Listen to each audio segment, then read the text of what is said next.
May biyahe kami bukas. Kaya para mayroon kami makain sa aming pupuntahan, magluluto ako ng igado.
Dito sa karne, malilit lang ang hiwa.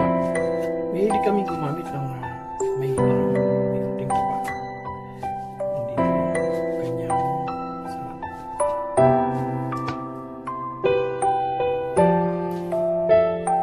Dito naman sa atay ng baboy, ang hiwa nito pag ito. Pahaba.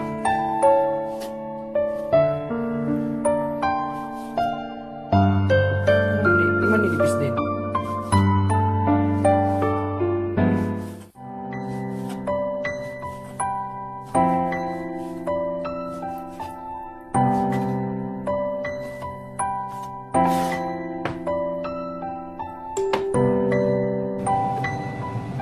Okay, simulan na natin.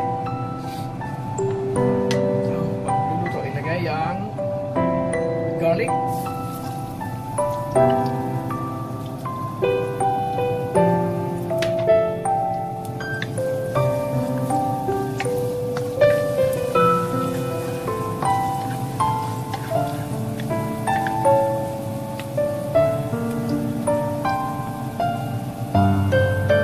Lagyan na natin ang onion.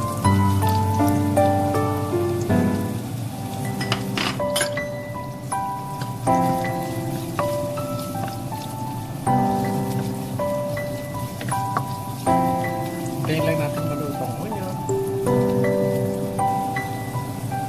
Ngayon, ito na yung onion. Lagyan natin ang pork. Marami akong niluluto kasi bibiyahe kami bukas.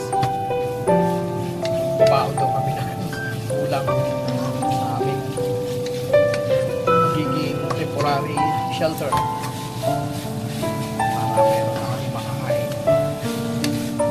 Hintayin lang natin ito mag-brown. Ngayon, nag-brown na siya. Sunod natin ang toyo.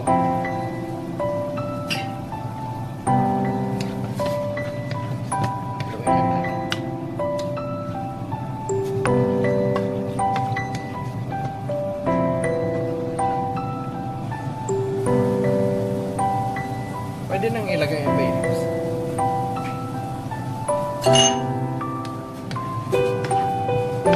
Bango din.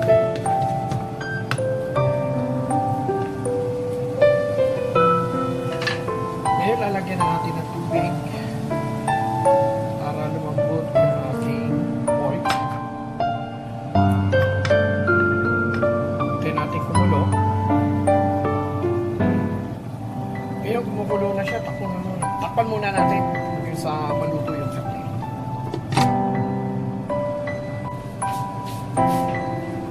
Ito na ating karne, ilagay yung salt and pepper.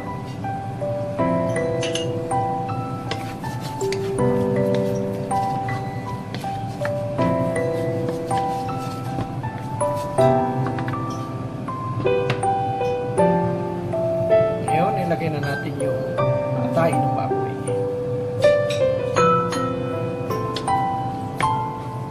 Lagyan lang natin.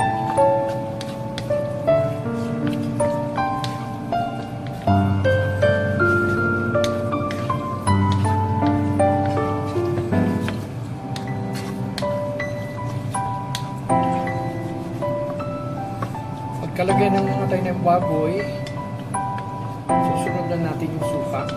Pero hindi natin pwedeng patagalin na ito kasi pag matagal na luto ang patay ng baboy, bukunat. Hayaan muna natin mga 1 minute. Ngayon, lagay na natin yung suka.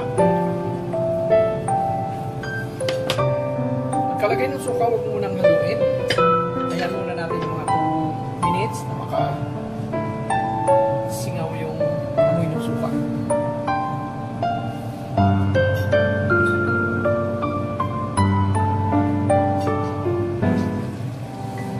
After 2 minutes, pwede na siyang haluin.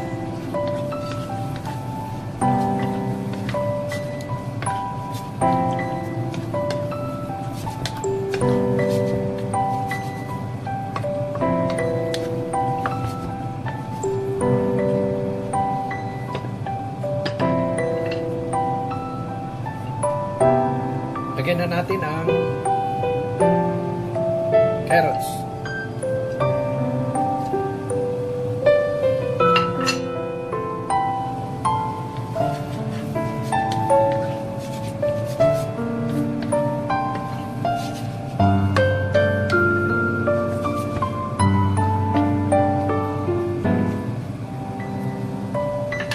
Lagyan na natin ang green peas.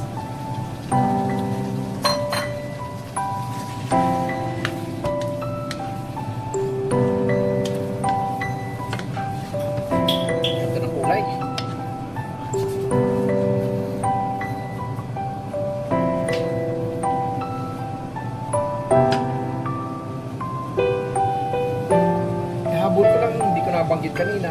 Kung mayroon kayong anato oil o kaya chili powder, pwedeng lagyan. Ganda-ganda ang kulay niya.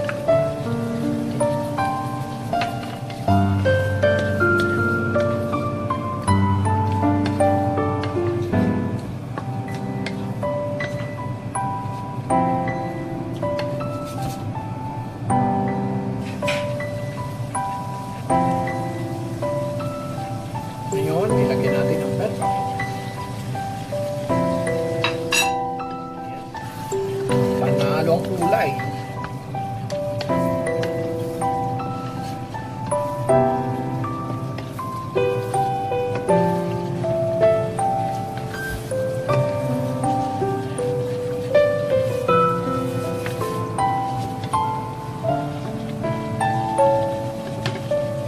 Takpan lang natin ng mga 2 minutes. After 2 minutes, yan, ito na siya. We're done. Wow! Kain na na! And now, my own version of picado.